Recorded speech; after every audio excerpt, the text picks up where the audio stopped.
You sent us this massive stack of, gosh, over 300 different AI industry announcements this week. And honestly, wading through it feels like standing in front of a fire hose. Oh, totally. It's a lot. Yeah, I mean, most of it's just noise, right? Just marketing hype.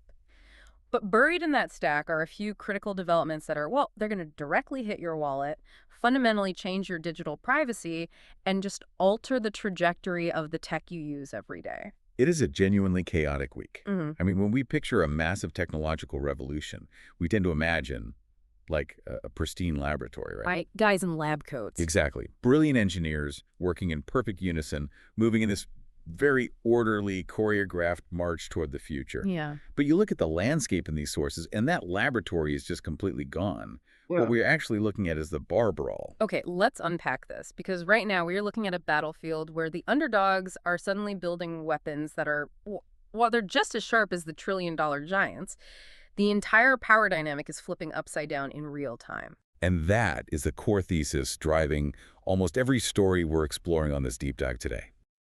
The AI landscape is aggressively shifting. Shifting away from the big guys, you mean? Yeah, we're moving away from this comfortable monopoly controlled by a few giant frontier labs here in the US.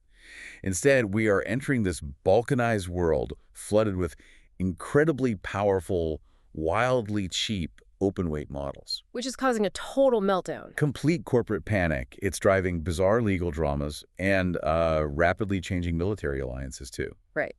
So before we jump into the panic, we need to talk about what actually triggered it. Because the shockwave this week comes from the launch of DeepSeek V4. A massive release. Huge. This is a model with a 1 million token context length. And just to put that in perspective for you, a 1 million token window means you can feed it multiple massive textbooks at once, and it can just analyze the whole thing in one go. In seconds. Yeah. And it is going toe-to-toe with state-of-the-art closed models like Opus 4.7 and GPT 5.5. But wait, before we go further, we keep saying the term open weight. How is that actually different from just being open source? Right, so that is a crucial distinction. In traditional software, open source means someone gives you the recipe, the code, so you can bake the cake yourself. Okay, that makes sense. But in artificial intelligence, baking the cake means training the model, which requires, hundreds of millions of dollars in raw computing power. Right, you can't just do that on your laptop at home. Exactly. But open weight means they are giving you the fully baked cake. They are releasing the actual mathematically optimized neural network parameters, the weights. Oh, wow. Yeah, the hard, incredibly expensive work is already done, and you can just download it and run it. Which completely vaporizes the massive barrier to entry. It does. And that leads to the real story here, which isn't just that DeepSeek V4 is smart, it's the price disruption. The economics are wild. They really are. DeepSeek costs $1.74 per million input tokens and $3.48 for output. Let's compare that directly to the big players, right? GPT 5.5 is currently charging $5 for input and a whopping $30 for output. Yeah, it's a staggering difference. Claude Opus 4.7 is $5 for input and $25 for output. DeepSeek is giving you nearly the identical capability for a fraction of the cost. But how are Chinese developers achieving this level of efficiency? Because they are operating under very strict US GPU export restrictions. Right. They don't have access to the massive cutting-edge Nvidia hardware clusters that OpenAI has. Exactly. So how are they doing it? What's fascinating here is how that hardware constraint forced an entirely different engineering philosophy. Because they couldn't just throw raw brute force computing power at the training process. They had to innovate on algorithmic efficiency. So they had to be smarter with the math. Precisely. They had to structure the underlying math differently, using specialized architectures that require far less raw power to achieve the same reasoning capabilities. That's incredible. And by making those hyper-efficient models open weight, they are severely undercutting the closed models, which is, it's sending actual shockwaves through the stock market right now. Because it proves that the excessive, frantic AI spending happening in Silicon Valley right now might not actually be necessary. Exactly. The bubble might not need to be a bubble. Right. And it's not just DeepSeek flooding the zone. We saw Nvidia release their Neotron 3 Nano Omni model this week, which handles text, vision, and audio seamlessly. Which is a huge deal on its own. But the kicker is that it can run locally on a little DJX Spark box. It costs you nothing but the electricity from your wall to run it. Just incredible. Then Poolside AI dropped Laguna XS2, which is an open-weight model with 33 billion parameters, which is kind of the sweet spot, right? Yeah, it's small enough to run incredibly efficiently, but large enough to handle complex logic. Right. Mistral also released a remote agents model. So let me ask you this. If I'm an enterprise user, why on earth would I rent the luxury penthouse at OpenAI when the open source community just built me an almost identical house that I can run locally on my own servers for absolute privacy? You wouldn't. I mean, you just wouldn't. Right. The economic argument for the closed models collapses if the open weight models are, 95% as good for 5% of the cost. That realization is what is keeping executives at the frontier labs awake at night. And that exact desperation to build walled gardens and protect their bottom line is causing those big tech labs to get intensely defensive. Oh, absolutely. Sometimes to the point of absurdity. We have to look at the Anthropic controversy from this week because it is wild. It really is. It is the perfect illustration of how corporate panic manifests in user experience. Yeah, so we have a developer who is paying for Anthropic's top-tier Claude Max 20X plan. He's paying $200 a month. Not cheap. Not at all. He looks at his dashboard, and he has 86% of his plan capacity sitting there completely untouched. But suddenly, he gets hit with a $200.98 overage charge out of nowhere. Just a random charge. Exactly. He didn't use the compute, so he starts digging into his own software to figure out what happened. He essentially binary searches his code, splitting his project in half, testing it, splitting it again, to isolate the exact trigger that caused Anthropic's billing system to penalize him. That takes a lot of dedication. It does, and he finds it. It was a single string of text in a commit message. Which, for context, is just a private note developers leave for themselves or their team when they update their code. It isn't the application running, it is just metadata. Right, it's literally just a note, and the text he typed was Hermes.md. Here's where it gets really interesting. Anthropic constantly tells the public that they are the ethical AI. Right, they have the strict moral red lines. Yeah. Yet their back-end systems were actively snooping through a paying user's private code notes, saw the word Hermes, which happens to be a third-party AI harness, and a direct competitor to Anthropic's own tools, and automatically penalized him for it. Unbelievable. Isn't that exactly like Microsoft Word secretly scanning your private diary and charging you a penalty fee every time you type the phrase Google Docs? That is precisely what it is. It's a perfect analogy. And when the user complained, Anthropic's support team tried to brush it off as an authentication routing issue and flat out refused to refund him. Unbelievable. They only backed down and issued the refund after the developer posted the entire technical breakdown on X, and it racked up 1.4 million views. Of course. Only when it goes viral. Right. They eventually blamed it on a bug with how their system pulls data to detect third-party harnesses like OpenClaw and Hermes. But a bug implies an accident. You don't accidentally write code that specifically searches for the names of your direct competitors. No, you don't.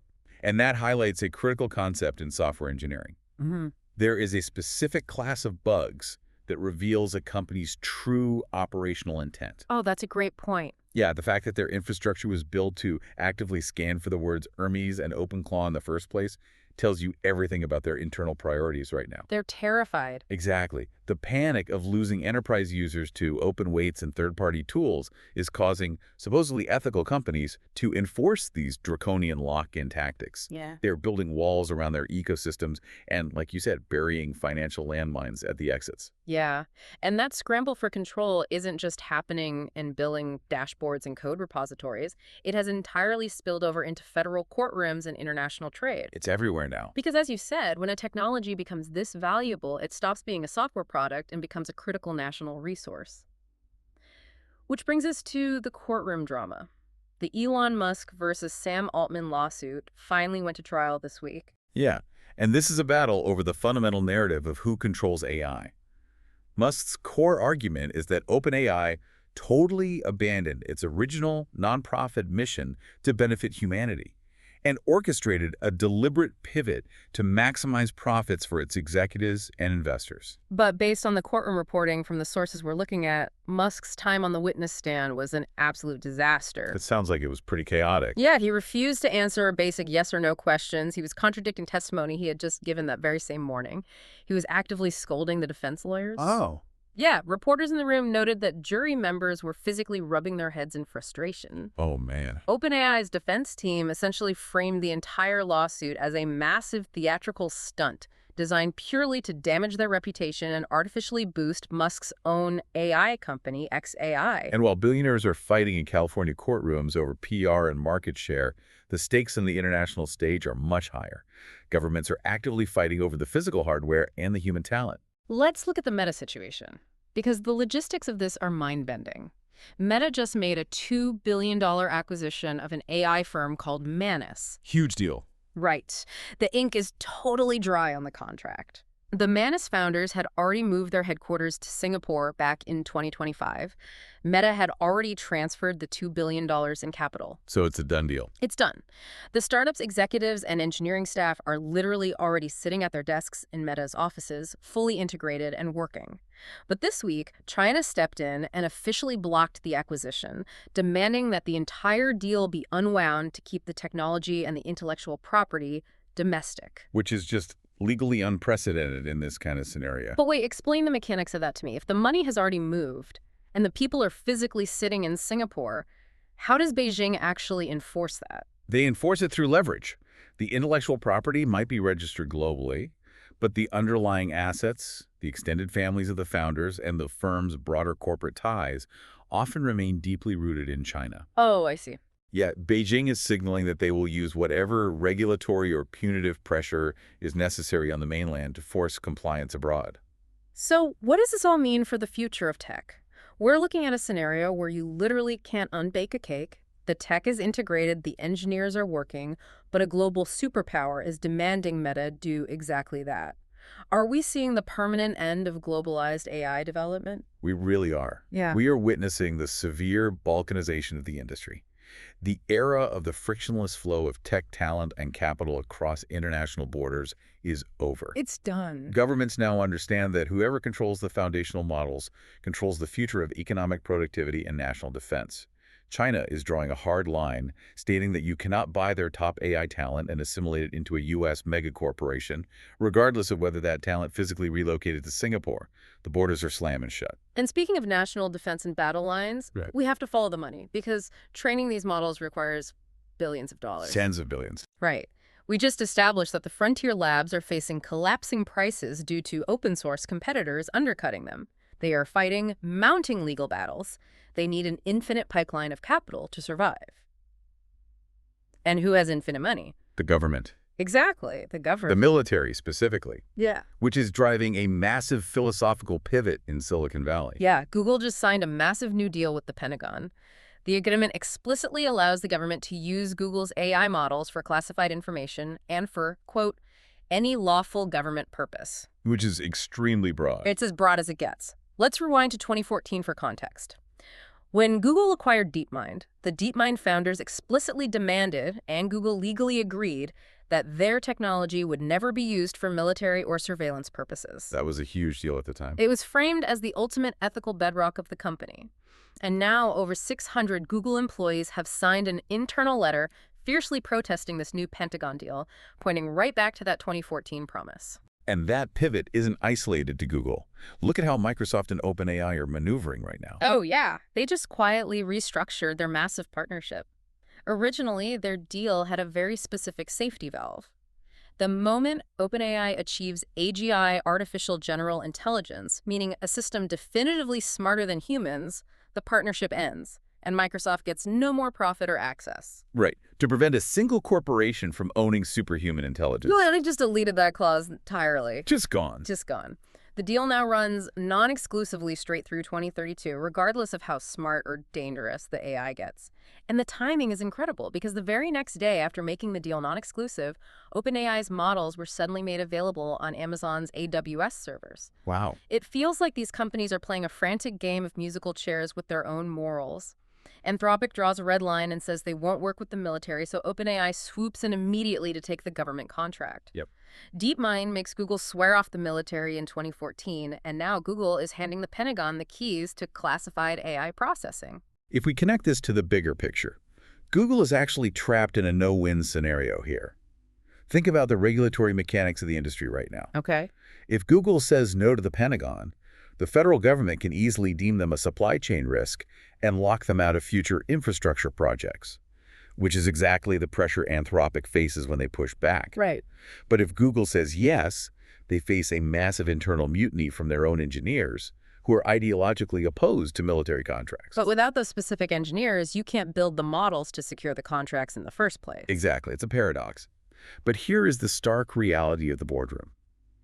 The pursuit of AI at this scale requires immensely favorable legislation and access to restricted power grids and compute clusters. You need the government's blessing. Government alignment is no longer an optional PR strategy for these frontier labs.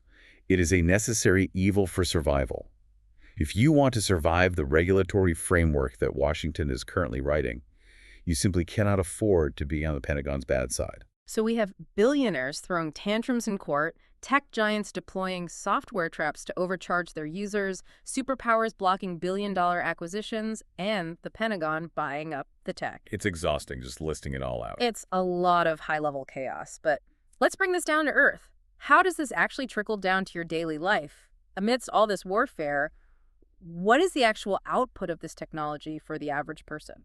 It is remarkably easy to get consumed by the corporate espionage and the API billing fights and completely lose sight of the consumer applications that are quietly maturing at an incredible rate. Yeah, the updates this week were flying under the radar, but the mechanics of them are fascinating. Elon Musk's XAI dropped Grok Voice Think Fast 1.0. That name is a mouthful. It really is, but they've achieved ultra-low latency voice interaction, and they demoed it handling real-time customer support for Starlink. And because the latency is so low, there are 0 awkward processing pauses. Oh, that's huge. Yeah, it sounds entirely natural, completely removing the friction of talking to a machine.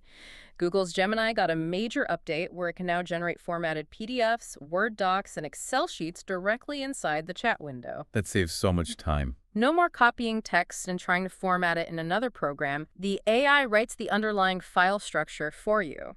We're seeing seamless integration into existing workflows. Exactly. Yeah. Google Photos is rolling out an AI clothes try-on feature that maps the fabric and lighting of outfits you already own onto new generated looks. Okay, that's pretty clear. Google Translate added a pronunciation practice feature that analyzes your microvocalizations to correct your accent in real time. And over in the music industry, Spotify literally had to add a green check mark to verify human artists. Oh, because of all the AI music. Yes. Platforms like 11 Labs are flooding the system with incredibly high-quality AI-generated music that anyone can create and remix with a single text prompt. The sheer volume of synthetic audio is forcing platforms to authenticate reality. The consumer application layer is advancing rapidly. But while having an AI fix your French accent or format a spreadsheet is highly convenient, those are not the breakthrough of the week. Not even close. And this is where we have to shift the tone, because the most important story hidden in this massive stack of news comes out of the Mayo Clinic. This is truly phenomenal. It is. They have developed an artificial intelligence model that analyzes routine abdominal CT scans, and it is capable of detecting subtle signs of pancreatic cancer up to 3 years before a clinical diagnosis would normally be made. Which is massive. Pancreatic cancer is notoriously one of the deadliest forms of cancer, precisely because it is almost never caught early. It hides. It does. By the time human doctors can see the tumor on a scan, it has usually spread, and it is often too late for curative treatment. But how is the AI seeing something that trained medical professionals can't? It isn't just spotting patterns, right? No, it is identifying microscopic variations in tissue density and structural anomalies in the vascular system surrounding the pancreas that a human radiologist physically cannot process with the naked eye. That gives me chills. It sees the mathematical shadow of the cancer 3 years before the actual tumor forms. We spend so much time debating whether AI makes writing emails easier or generating images of Mickey Mouse fighting Taylor Swift or stressing about military applications, but this detecting one of the deadliest cancers 3 years early, this is the actual reason we are pursuing this technology in the first place. It completely recenters the entire conversation. While executives fight over enterprise lock-in and defense contracts, the true, enduring value of artificial intelligence lies in its application to previously unsolvable human problems. Exactly. This is the technology actually delivering on its ultimate promise to extend human life. It is incredible. And it brings us back to the surface of today's deep dive. When we filter out all the noise of the 300 plus announcements, we see a landscape that is fundamentally splitting in two. A total divergence. Right. On one side, you have intense corporate warfare, vendor lock-in, international border disputes, billionaires in court, and military contracts. But on the other side, you have incredible humanity-altering breakthroughs happening in the trenches. And the friction between those two realities is going to define the next decade. Which leaves us with a final, lingering question for you to ponder this week. We established right at the beginning that open weight models are becoming incredibly powerful, and they can be run privately, locally, for pennies. Yep. Right now, that miraculous Mayo Clinic cancer-detecting AI is locked within the servers of a massive medical institution. But what happens in the near future when a life-saving medical AI isn't controlled by a hospital? That is the million-dollar question. What happens when it's an open-weight model that you can download and run privately on your own laptop at home? Will the massive medical and pharmaceutical industries allow that kind of ultimate democratization of health? Or will we see a whole new kind of corporate crackdown to protect their monopolies? From the bar brawl to the laboratory, it is going to be wild to watch it unfold. Thank you so much for joining us on this deep dive. We will be right back here next time, filtering out the noise and figuring out exactly what it all means for you.